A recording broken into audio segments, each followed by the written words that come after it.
Oke teman-teman, kembali lagi di channel Investor Saham bersama Maulana ya. Pada pembahasan kali ini ada permintaan nih dari subscriber dari Bro Meme Gaming 6150 nih. Menarik nih berbicara top 10 dan juga knowledge tentang aset hidup dan aset mati. Bahkan sampai ada beberapa jenis aset liquid. Thanks Mas Dok. BTW, by the way, unboxing keuangan saham SMDR dong. Oke, siap. 86 kita bedah ya secara laporan keuangan dan valuasi dan prospeknya. Disclaimer dulu ya, ini permintaan dari subscriber tidak ada apa? Tidak ada anjuran jual atau beli ya. Rugi tanggung sendiri, untung tanggung sendiri. Kalau sebagai investor, kita bertanggung jawab setiap pengambilan keputusan ya. Ketika sudah diambil keputusan, itu resiko tanggung sendiri ya, bertanggung jawab terhadap pilihan sendiri. Oke, saham yang akan kita unboxing itu Samudra Indonesia atau SMDR ya. Dari company dulu ya, company backgroundnya. PT Samudra Indonesia atau Samudra Indonesia merupakan perusahaan transportasi kargo dan logistik terpadu yang didirikan tahun 1964. Awal mula perusahaan dimulai dari tahun 1950 dengan bisnis keagenan kapal yang dirintis oleh pendiri perusahaan Bapak Sudarpo Sastro Satomo. Sejak tahun 1999, perusahaan telah mencatatkan sahamnya di Bursa Efek Indonesia dengan pengalaman lebih dari 50 tahun. Lama juga ya. Udah ini banget lah. Udah sepuh gitu. Sepuh banget. Didirikannya tahun 90 apa 1964 ya. Nah, Samudra Indonesia ini telah mengembangkan brand Samudra yang dikenal dengan baik. Samudra Indonesia memiliki 5 lini bisnis. Yang pertama Samudra Shipping, Samudra Logistik, Samudra Port, Samudra Property, Samudra Services. Untuk menyediakan layanan berkualitas tinggi pada pelanggan didukung oleh 6.000 karyawan, 150 anak perusahaan dan kantor di berbagai wilayah Indonesia dan Asia. Samudra Indonesia berkomitmen untuk memberikan solusi, memberikan nilai lebih lagi pelanggan dan masyarakat di bidang logistik dan pengiriman. Ini karyawannya banyak banget ya. Pernah klinik saya ya, klinik Amin itu mendapatkan Medika check up karyawannya itu di klinik Amin ya. Saking banyaknya di tempat saya juga ada karyawannya tuh ngelakuin medical check up tuh kemarin. Mau kerja lagi katanya, pengen ngecek check up dulu kesehatan. Saking banyaknya ini ya. Nah sekarang kan SMDR ini dia bergeraknya di ini ya, di bidang kapal. Kapal ini dulu nih ada dibagi menjadi tiga. Yang pertama ada kapal tongkang, yang contohnya itu Nelly ya, sahamnya itu. Kemudian yang kedua kapal tanker. Kapal tanker ini dia biasanya ya untuk pelayaran. Kalau ini kapal tongkang seperti ini nih.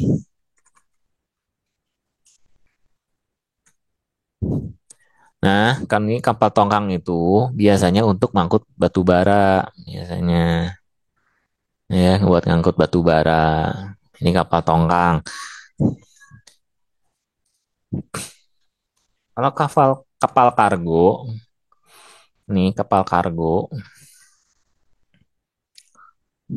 ini SMDR, yang kontainer nih yang biasa dibuat muat mobil kontainer teller nih ya. Ada juga kapal tanker. Nah, ini biasanya buat minyak-minyak, minyak, gas. Nih. Ya, ini kapal tanker. Biasanya buat Pertamina, minyak, gas, ya. Ya udah bisa yang jelasinnya ya. Nah, contohnya kapal tanker apa? Sochi, Wintermar, Wins, sahamnya. Kemudian ketiga kapal kargo SMDR ya untuk angkut logistik, impor, ekspor. Yang khusus SMDR ini. Gitu. SMDR ini selama 1 minggu ini sih masih di sini-sini aja ya, tidak ada kenaikan signifikan 0,60%. Satu bulan terakhir ada kenaikan 14,15%, tapi secara 5 tahun udah ini ya, udah fase downtrend ya. Puncak-puncaknya kemarin di pertengahan 2020, awal-awal 2022 nih. Di awal-awal 2022. Eh,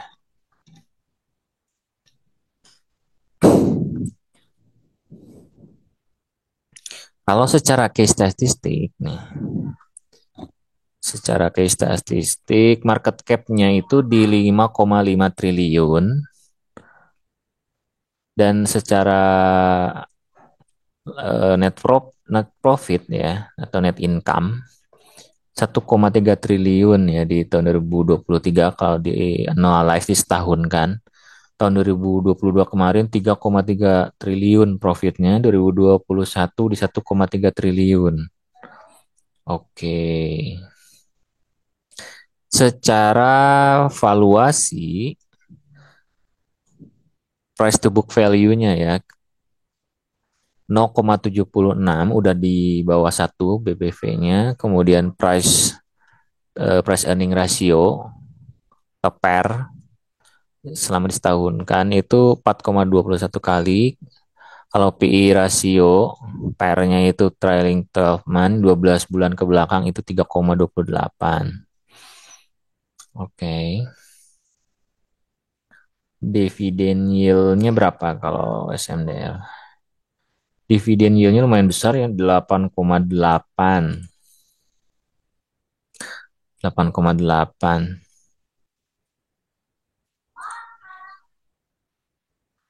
Hmm, ya, rentangnya di 8,8 ya.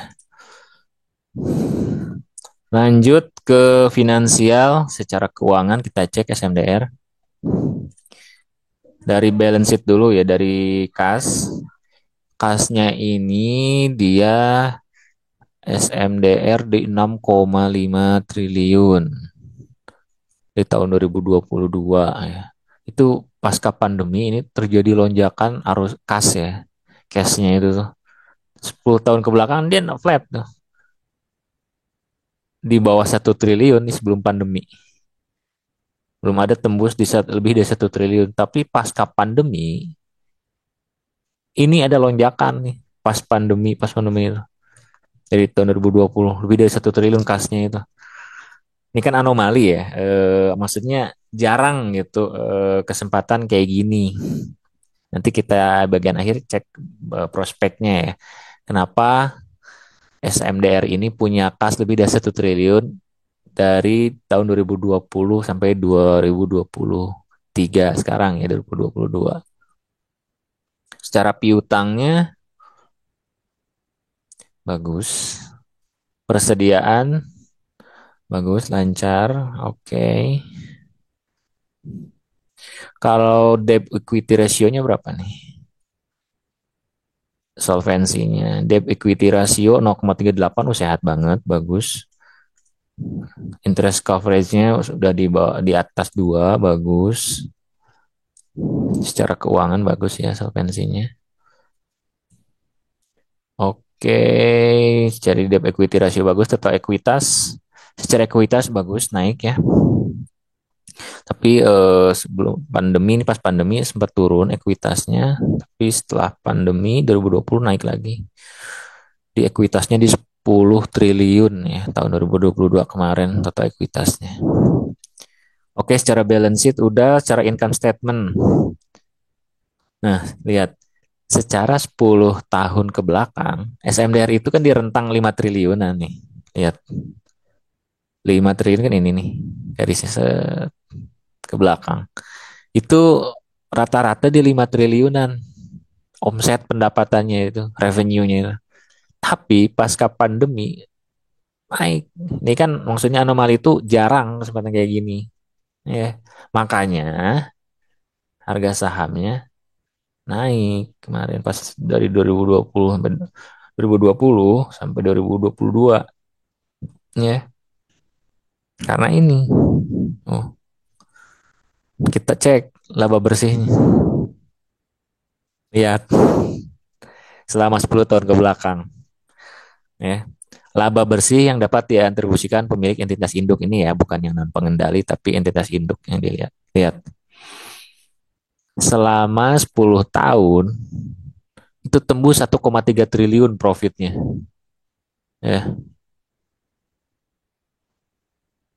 tahun 2020 minus 46.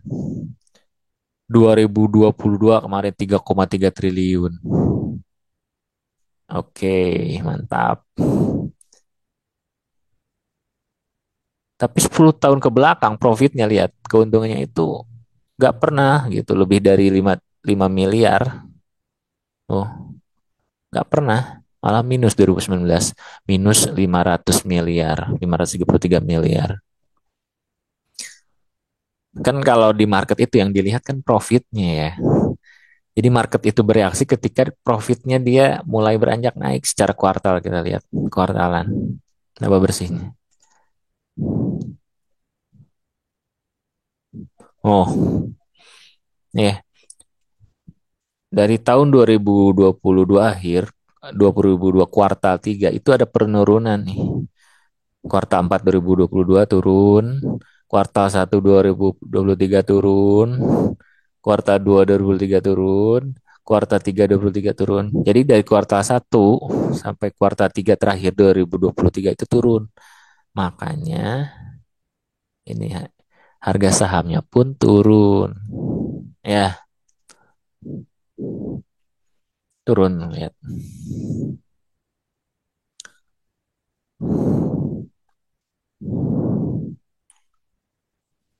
Secara cash flow, kita lihat secara cash flow.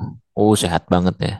10 tahun ke belakang OCF-nya atau arus kasnya itu sehat, bagus. Bagus secara investasi, bagus, memang harus minus. Pendanaan bagus, dia tidak mengambil hutang bank. Eh, tapi kita lihat secara annual, secara 10 tahun arus kasnya lihat ledakan di tahun 2022 7,4 triliun. Tapi ke belakang secara OCF ya bagus, positif terus arus kasnya. Ya, bagus. Secara pendanaan pun ya 10 tahun ke belakang dia nggak ngambil hutang ke bank, hanya tahun 2011 aja. Free cash flow-nya oh iya bagus. 5,5 triliun ya free cash flow-nya tahun 2022. Oke, lanjut secara valuasi ya. Nah, secara valuasi secara price to book value kan PBV-nya itu selama 10 tahun ke belakang. SMDR ini kan di rata-rata ya di 0,55 56 lah. Jadi kalau saya pribadi ya untuk saat ini sebelum berani masuk ya karena masih di atas rata-ratanya di sekarang kan PBV-nya di 0,76 ya. Ngeri lah, saya belum berani. Kalau saya berani sih di sinilah di bawah 0,4 mulai bisa memikirkan masuk apa enggak ya. Kalau nggak ada saham lain yang bagus, boleh dipikirkan lah. Ya. Oke, secara prospek. Nah, secara prospek nih, ya kenapa SMDR ini apakah masih tetap bagus atau tidak? Menurut saya, kenapa pada tahun 2020 sampai 2022 SMDR ini bagus? Ya karena supply and demand hukum ekonomi itu secara prospek. Makanya waktu tahun 2020 kan semua di lockdown ya. Di lockdown semua tidak ada aktivitas, darat, laut semua kan ditutup. Otomatis tapi permintaan di luar kan dia si SMDR ini kan dia bergeraknya di logistik kan. Logistik impor ekspor. Pada tahun 2020 di lockdown. Pada saat tahun 2021 2022 lockdown dicabut, aktivitas kembali normal, permintaan banyak sedangkan yang menyuplai untuk kapal kargo ini jarang. Otomatis harganya naik.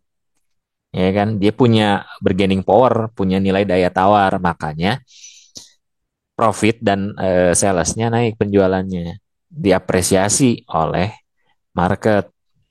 ya.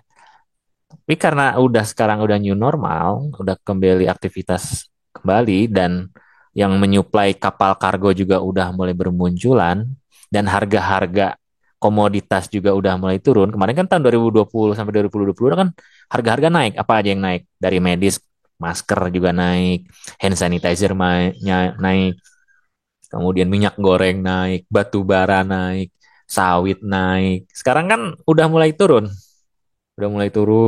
ya kan? CPO, kemudian batu bara, harga-harga udah kembali normal, minyak goreng udah mulai normal, masker medis kembali normal. Jadi menurut saya sih prospek kedepannya ya rada kurang menarik ya untuk SMDR ini.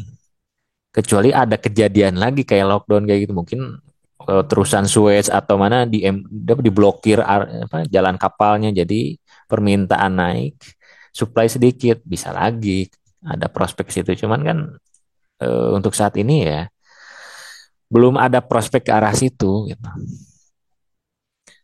Gitu sih menurut saya ya prospek kedepannya kurang menarik untuk masuk sekarang, ditambah secara valuasi juga dia masih di atas rata-rata ya, di atas rata-rata selama 10 tahun gitu. Kita cek berita terakhir dari SMDR ya. SMDR ini kan rada-rada naik nih 5 hari terakhir di 6,29%, satu bulan 12,67% ya.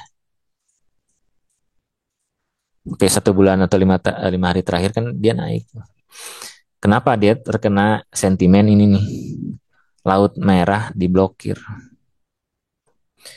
Direktur Kepatuhan dan Sekretaris Perusahaan Samudra Indonesia, Farida Helianti Sastro Satomo menjelaskan telah terjadi eskalasi konflik di Laut Merah yang berpotensi menyebabkan disrupsi perdagangan, sebagaimana pemberitaan di media dalam kurun waktu terakhir. Hal tersebut diperkirakan menyebabkan sentimen positif jangka pendek sehingga harga saham perseroan mengalami kenaikan, ungkap Farida. Ya, itu aja sih. Karena ada konflik di Laut Merah kan, kemungkinan kan penutupan jalur lah. Jadi terkena imbasnya di saham-saham pelayaran, contohnya Temas, PT Temas, kemudian PT Humpus Maritim Internasional dan PT Buana Lintas Lautan Bull. Gitu. Jadi kalau saya sih belum berani masuk ya. Jangan pikirkan naiknya juga nih. Gimana kalau misalkan profitnya SMDR turun, nggak ada sentimen, nggak ada prospek ke depan atau lockdown kembali, permintaan juga tidak naik gitu. Coba kalau masukin 100 juta aja dari sini. Kalau misalkan profitnya turun terus, bisa turun ke bawah sini nih. Bisa minus 86%. Berarti uang tinggal tinggal berapa tuh? Tinggal 20 jutaan lah. Bener.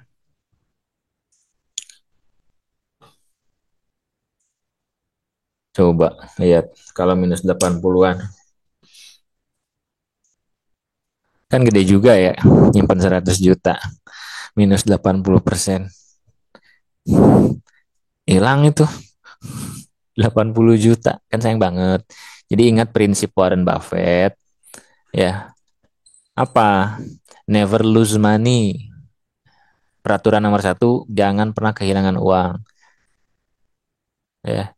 Peraturan yang kedua, jangan lupakan peraturan nomor satu, rule number one, never forget rule number one. Itu, jadi kalau investasi saham, jangan pikirkan untungnya aja. Tapi posisikan gimana kalau rugi. Makanya Pak LK kenapa nganjurin PBV di bawah 0,5, bahkan beliau lebih ekstrim di bawah 0,3, yaitu kalau udah harga di sini nih, mau kemana lagi? Kalau saya sih lebih tahan sideways ya dibanding kalau turun. Coba kalau minus 80 untuk naik ke atasnya lagi, uang kita terjebak dan lama. Gimana kalau ada saham yang lain lebih prospek, dana kita tertahan di sini, kan sayang banget gitu. Kecuali di cut loss, ya tetap bilang juga kehilangan uang kan. Itu sih kalau menurut saya. Oke teman-teman, gitu aja pembahasan tentang Samudra Indonesia. Silahkan kalau ada masukan, saran, komentar di bawah. Kalau ada mau saham yang dibedah, di unboxing lagi, silakan komentar di bawah. Yang belum subscribe, subscribe. like dan komen dan share ya. Terima kasih. Wassalamualaikum warahmatullahi wabarakatuh.